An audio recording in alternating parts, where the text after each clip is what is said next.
ಎಲ್ರಿಗೂ ನಮಸ್ಕಾರ ಸ್ನೇಹಿತರೆ, welcome to our channel. 30 days ಚಾಲೆಂಜಲ್ಲಿ ಡೇ 8 ಹೇಗೆಲ್ಲ ಹೋಯ್ತು ಅಂತ ನೋಡೋಣ ಬನ್ನಿ.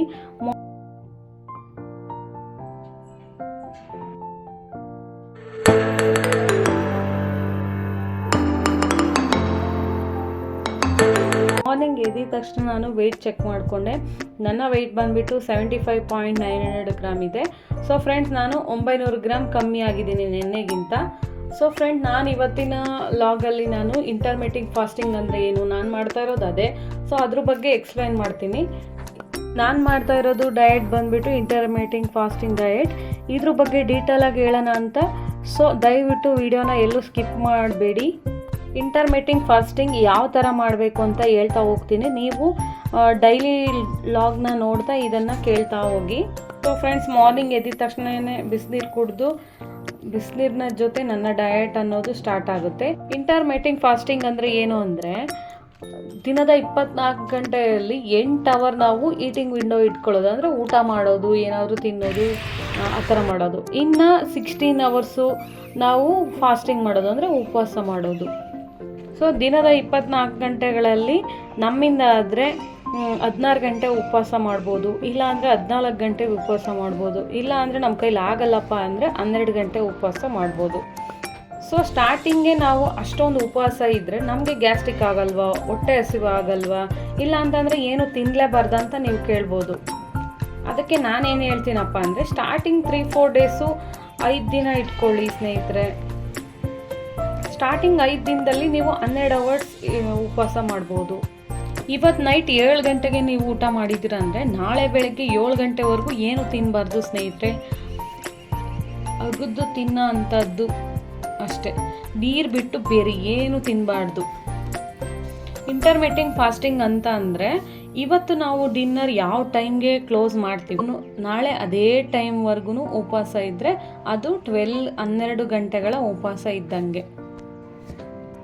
ಸೊ ಇವತ್ತು ನೈಟ್ ನೀವು 7 ಗಂಟೆಗೆ ಡಿನ್ನರ್ನ ಕ್ಲೋಸ್ ಮಾಡಿ ನಾಳೆ 9 ಗಂಟೆಗೆ ನೀವೇನಾದರೂ ತೊಗೋತೀರಾ, ತಿಂತೀರಾ, ಕುಡಿತೀರಾ ಅಂತಂದರೆ ಅದು 14 ಅವರ್ ಉಪವಾಸ ಇದ್ದಂಗೆ.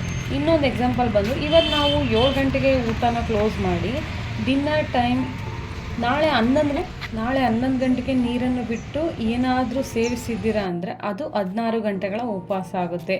ಇದು ಇಂಟರ್ಮಿಟೆಂಟ್ ಫಾಸ್ಟಿಂಗ್. ಸ್ಟಾರ್ಟಿಂಗೇ ನೀವೆಲ್ಲನೂ ಮಾಡೋಕ್ಕೆ ಹೋಗಬೇಡಿ ಸ್ನೇಹಿತರೆ. 16 ಅವರ್ ಅಂತೂ ಮಾಡೋಕ್ಕೆ ಹೋಗಬೇಡಿ.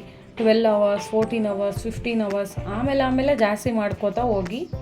ಕ್ರಮೇಣ ನೀವು ನೀರು ಜಾಸ್ತಿ ಕುಡಿತಾ ಇದ್ದರೆ ಗ್ಯಾಸ್ಟ್ರಿಕ್ ಪ್ರಾಬ್ಲಮ್ ಅಂತೂ ಬರೋದೇ ಇಲ್ಲ. ನಾನು ಈ 8 ದಿನದಿಂದ ಮಾಡ್ತಾ ಇದ್ದೀನಿ. ಸೊ ನನಗೆ 1 ದಿನನೂ ಗ್ಯಾಸ್ಟ್ರಿಕ್ ಪ್ರಾಬ್ಲಮ್ ಬಂದೇ ಇಲ್ಲ, ಯಾಕಂದರೆ ನಾನು ಡೈಲಿ ನೀರು ಕುಡಿತೀನಿ ಟೈಮ್ ಟು ಟೈಮ್. ನೀವು ಕೇಳ್ಬೋದು, ಅಕ್ಕ ಇದರಲ್ಲೇ ನಾವು ವೆಜಿಟೇಬಲ್ ಜ್ಯೂಸ್, ಜೀರಿಗೆ ಕಷಾಯ ಕುಡಿಬೋದಾ ಅಂದರೆ, ಒನ್ಸ್ ನೀವು ಇಂಟರ್ಮಿಟೆಂಟ್ ಫಾಸ್ಟಿಂಗ್ ವಿಂಡೋ ಯಾವಾಗ ಕ್ಲೋಸ್ ಮಾಡ್ತೀರೋ, 7 ಗಂಟೆ ಉಪವಾಸ ನಿಲ್ಲಿಸಿದ್ದೀರಾ, ಊಟನ ತಿಂದಿರಾ ಅಂದರೆ ನಾಳೆ 7 ಗಂಟೆವರೆಗೂ ನೀರು ಬಿಟ್ಟರೆ ಬೇರೆ ಏನು ತಿನ್ನಬಾರ್ದು ಸ್ನೇಹಿತರೆ. 14 ಅವರ್ಸ್ ಆದ್ರೂ ಅಷ್ಟೇ, 9 ಗಂಟೆ ಮೇಲೇ ನೀವು ಜೀರಿಗೆ ಕಷಾಯ, ವೆಜಿಟೇಬಲ್ ಜ್ಯೂಸ್, ಆಮೇಲೆ ಮೊಳಕೆ ಕಾಳು, ಇನ್ನು ಊಟ ಮಾಡೋದು ಇದೆಲ್ಲ ಆಮೇಲೆ ಮಾಡಬೇಕು. ಅಲ್ಲಿವರೆಗೂ ನೀವೇನು ಮಾಡೋಂಗಿಲ್ಲ, ಬರೀ ನೀರು ಮಾತ್ರ ಕುಡಿಬೇಕು. ಸೇಸ್ ನಮಗೆ ತಡ್ಕೊಳಕ್ಕಾಗಲ್ಲ ಅಂತಂದರೆ ಏನು ಮಾಡೋಕ್ಕಾಗಲ್ಲ, ಸ್ವಲ್ಪ ಮಜ್ಜಿಗೆ ಕುಡಿಬೋದಷ್ಟೇ. ಇದೊಂದು ನೆನ್ಪಿಟ್ಕೊಳ್ಳಿ. 13 ಅವರ್ಸು, 14 ಅವರ್ಸ್, 15 ಅವರ್ಸ್ ನೀವು ಫಾಸ್ಟಿಂಗ್ ಮಾಡ್ತಾ ಇದ್ರಂದರೆ ಈ ಗ್ಯಾಪಲ್ಲಿ ನೀರು ಕುಡಿಬೇಕಷ್ಟು ಬಿಟ್ಟರೆ ಬೇರೆ ಏನೂ ನೀವು ತಿನ್ನೋಂಗಿಲ್ಲ. ಎಕ್ಸಾಂಪಲ್ ಜೀರಿಗೆ ನೀರು, ವೆಜಿಟೇಬಲ್ ಜ್ಯೂಸ್ ಏನೂ ತಿನ್ನಬಾರ್ದು. ಏನಾದರೂ ನೀವು ತಿಂದರೆ ಅಂದ್ಕೊಳ್ರಿ, ಕುಡಿದ್ರೆ ಅಂದ್ಕೊಳ್ರಿ, ಅಲ್ಲಿಗೆ ನಿಮ್ಮ ಇಂಟರ್ಮಿಟೆಂಟ್ ಫಾಸ್ಟಿಂಗ್ ಬ್ರೇಕ್, ಉಪವಾಸ ಬ್ರೇಕ್ ಆಗುತ್ತೆ. ಕ್ಯಾಲೋರೀಸ್ ಇರೋದ್ರಿಂದ ನಾವು ಏನು ತೊಗೊಂಡ್ರೂ ಫಾಸ್ಟಿಂಗ್ ಅನ್ನೋದು ಬ್ರೇಕ್ ಆಗುತ್ತೆ, ಹಾಗೆ ಆಗುತ್ತೆ. ಈ ಫಾಸ್ಟಿಂಗ್ ಇದ್ದಾಗ ಏನಾಗುತ್ತೆ ಅಂದರೆ, ಹೊಟ್ಟೆಲಿರೋಂಥ ಫ್ಯಾಟ್ ಏನಿರುತ್ತೆ ಬೊಜ್ಜು ಬರ್ನ್ ಆಗುತ್ತೆ ಸ್ನೇಹಿತರೆ. ಬೆಳಗ್ಗೆ ಹೊತ್ತು ನಾವು ಎಷ್ಟು ಉಪವಾಸ ಇರ್ತೀವೋ ಅದು ಹೊಟ್ಟೆ ಒಳಗೆ ನಮ್ಗೆ ಅಷ್ಟು ಕೆಲಸ ಮಾಡುತ್ತೆ. ಹೊಟ್ಟೆ ಒಳಗೆ ಏನೋ ಅದಕ್ಕೆ ಸಿಗಲಿಲ್ಲ ಅಂತಂದರೆ ಸುತ್ತಮುತ್ತಲಿರೋ ಕೊಬ್ಬನ್ನೆಲ್ಲ ತೊಗೊಂಡು ಕರಗಿಸ್ಕೊಳ್ಳುತ್ತೆ. ಸೊ ಹಾಗಾಗಿನೇ ಇಂಟರ್ಮಿಟೆಂಟ್ ಫಾಸ್ಟಿಂಗ್ ತುಂಬ ಒಳ್ಳೆಯದು ಅಂತ ಹೇಳ್ತಿದ್ದೀನಿ. ಹಾಗಂತ ಏಕ್ದಮ್ 16 ಅವರ್, 14 ಅವರ್, 15 ಅವರ್ ಮಾಡೋಕ್ಕೆ ಹೋಗಬೇಡಿ ಸ್ನೇಹಿತರೆ. ಎಲ್ಲನೂ ತಿಳ್ಕೊಂಡು ಮಾಡಿ ಫ್ರೆಂಡ್ಸ್.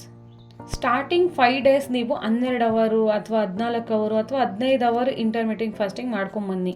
ನಿಮ್ಮಿಂದ ಅಷ್ಟೊತ್ತು ಆಗಲ್ಲ ಅಂತ ಅಂದರೆ ನೀವು ಪರ್ಮನೆಂಟಾಗಿ 1 ಮಂತ್ ಆಗಲಿ 2 ಮಂತ್ ಆಗಲಿ ಪರ್ಮನೆಂಟಾಗಿ 12 ಅವರ್ಸ್ ಮಾಡ್ಕೊಂಡು ಹೋಗಿ. ಅಂದರೆ ಎಕ್ಸಾಂಪಲ್ ನೀವು ನೈಟ್ 7 ಗಂಟೆಗೆ ನೀವು ಊಟನ ಕ್ಲೋಸ್ ಮಾಡಿದ್ದೀರಾ ಅಂದರೆ ನಾಳೆ ಮಾರ್ನಿಂಗ್ 7 ಗಂಟೆವರೆಗೂ ನೀವು ಉಪವಾಸ ಇರಬೇಕು. ಸೊ ಅದಾದಮೇಲೆ ನೀವೇನು ತೊಗೊಂಡ್ರು ಅದು 12 ಅವರ್ಸ್ಗೆ ಕೌಂಟ್ ಆಗುತ್ತೆ. ಸೊ ಮಾಡ್ತಾ ನಿಮಗೆ ರೂಢಿ ಆಗುತ್ತೆ. ಆವಾಗ ನಿಮಗೆ ಒಂದು ಒಳ್ಳೆ ರಿಸಲ್ಟ್ ಸಿಗುತ್ತೆ. ಏನೇನು ತೊಗೋಬೋದು ಅಂದರೆ ಕ್ಯಾರೆಟ್ ಜ್ಯೂಸ್, ಬೀಟ್ರೋಟ್ ಜ್ಯೂಸ್, ಸೌತೆಕಾಯಿ ಜ್ಯೂಸು, ಕೊತ್ತಂಬರಿ ಸೊಪ್ಪು ಅಥವಾ ಏನಾದರೂ ಮಿಕ್ಸ್ ಮಾಡ್ಕೋಬೋದು. ಸೌತೆಕಾಯಿ ಕ್ಯಾರೆಟ್ನ ಮಿಕ್ಸ್ ಮಾಡ್ಕೋಬೋದು, ನೆಲ್ಲಿಕಾಯಿನ ಬೀಟ್ರೋಟ್ನ ಮಿಕ್ಸ್ ಮಾಡ್ಕೋಬೋದು. ನಿಮ್ಗೆ ಏನು ಇಷ್ಟ ಆಗುತ್ತೋ ಅದನ್ನೆಲ್ಲ ಮಾಡಿಕೊಂಡು ವೆಜಿಟೇಬಲ್ ಜ್ಯೂಸಲ್ಲಿ ಕುಡಿಬೋದು. ನನ್ನ ವೆಯ್ಟ್ ಲಾಸ್ ತುಂಬ ಚೆನ್ನಾಗಿ ಆಗ್ತಾಯಿದೆ. ಮಧ್ಯದಲ್ಲಿ ನೀರು ಅನ್ನೋದನ್ನ ಅತಿ ಹೆಚ್ಚು ಕುಡೀರಿ. At least starting 2 litre or 3 litre ಆದರೂ ಕುಡಿಬೇಕು. ನೀವೆಷ್ಟು ನೀರು ಕುಡಿತೀರೋ, ಎಷ್ಟು ಪಾಸ್ ಹೋಗ್ತೀರೋ ಆವಾಗ ನಮ್ಮ ಬಾಡಿಯಲ್ಲಿ ಇರೋ ಅಂಥ ಹೀಟ್ನೆಲ್ಲ ತೆಗೆದುಹಾಕುತ್ತೆ. ಹಾಗೆ ನೀರಿನ ಅಂಶ ಕೂಡ ಕಡಿಮೆ ಆಗ್ತಾ ಹೋಗುತ್ತೆ. ಆದಷ್ಟು ಡೀಟೇಲ್ ಆಗಿ ನಾನು ಹೇಳ್ತಿದ್ದೀನಿ, ಪ್ಲೀಸ್ ನಾನು ಇವತ್ತಿನ ಡೇ 8ಅಲ್ಲಿ ಏನೇನು ಮಾಡಿದೆ ಅಂದರೆ ಮಾರ್ನಿಂಗ್ ಎದ್ದ ತಕ್ಷಣ ಬಿಸಿನೀರು ಕುಡಿದು ವೆಯ್ಟ್ ಲಾಸ್ ಎಲ್ಲ ಚೆಕ್ ಮಾಡಿಕೊಂಡೆ. ಅದಾದಮೇಲೆ ನಾನು ಬಿಸಿನೀರು ಕುಡಿದ್ಬಿಟ್ಟು ವಾಕಿಂಗ್ ಹೋದೆ. ವಾಕಿಂಗಲ್ಲಿ ಪಾರ್ಕಲ್ಲಿ 2 ರೌಂಡ್ ವಾಕಿಂಗ್ ಮಾಡಿಕೊಂಡು ಅರ್ಧ ಅವರ್ ಎಕ್ಸಸೈಸ್ ಮಾಡಿಕೊಂಡು ಬಂದಮೇಲೆ ನಾನು ಜೀರಿಗೆ ಕಷಾಯ ಮಾಡ್ಕೊಂಡು ಕುಡಿದೆ. ಸೊ ಫ್ರೆಂಡ್ಸ್, ನಾನಿವತ್ತು ವೆಜಿಟೇಬಲ್ ಜ್ಯೂಸ್ನ ಸ್ಕಿಪ್ ಮಾಡಿದ್ದೀನಿ. ಯಾಕಂದರೆ ನಾನು ತರಕಾರಿ ಸಾಂಬಾರು ಮಾಡಿದ್ದೆ. ಸೊ ಅದರಲ್ಲೇ ತರಕಾರಿ ಜಾಸ್ತಿ ಇರೋದ್ರಿಂದ ನಾನು ವೆಜಿಟೇಬಲ್ ಜ್ಯೂಸ್ ಕುಡಿಲಿಲ್ಲ. ಅದಾದಮೇಲೆ ನನ್ನ ಲಂಚು ಮತ್ತು ಬ್ರೇಕ್ಫಾಸ್ಟ್ನ ನಾನು 1 ಗಂಟೆಗೆ ತೊಗೊಂಡೆ ಅದೇ ವೆಜಿಟೇಬಲ್ ತರಕಾರಿ ಸಾಂಬಾರು ಮತ್ತು 3 ಚಪಾತಿ ತಿಂದೆ. ಇದಾದಮೇಲೆ ಈವ್ನಿಂಗ್ ಸ್ನ್ಯಾಕ್ಸ್ ಬಂದು ನಾನು 5 ಗಂಟೆ ಅಷ್ಟೊತ್ತಿಗೆ ನಾನು ದಾಳಿಂಬೆ ಹಣ್ಣು ತಿಂದೆ. ಸೊ ಸಂಜೆ ಬಂದುಬಿಟ್ಟು ನಾನು 7 o'clock ಅಷ್ಟೊತ್ತಿಗೆ ನನ್ನ ಡಿನ್ನರ್ ಅನ್ನೋದನ್ನ ಕ್ಲೋಸ್ ಮಾಡಿದೆ. ಏನು ತಿಂದೆ ಅಂದರೆ ಒಂದು ಮೀಡಿಯಮ್ ಸೈಜ್ ಮುದ್ದೆ, ಸ್ವಲ್ಪ ಗೊಜ್ಜು ಮಾಡಿದ್ದೆ, ಬದನೆಕಾಯಿ ಗೊಜ್ಜು, ಅದು 1 ಕ್ಯಾರೆಟ್ ಪೂರ್ತಿ ತಿಂದೆ ಸ್ನೇಹಿತರೆ. ಸೊ ನಾನು ಮಾರ್ನಿಂಗಿಂದ ಸಂಜೆವರೆಗೂ ಮಲ್ಕೊಳ್ಳೋವರೆಗೂ ನಾನು 2 ಲೀಟರ್ 3 ಲೀಟರ್ ವಾಟರ್ ಕುಡಿದಿದ್ದೀನಿ ಸ್ನೇಹಿತರೆ. ಇದಾಗಿತ್ತು ನನ್ನ ಇವತ್ತಿನ ಲಾಗ್. ನಾಳೆ ಇನ್ನೊಂದು ಲಾಗ್ ಜೊತೆಗೆ ಸಿಗ್ತೀನಿ.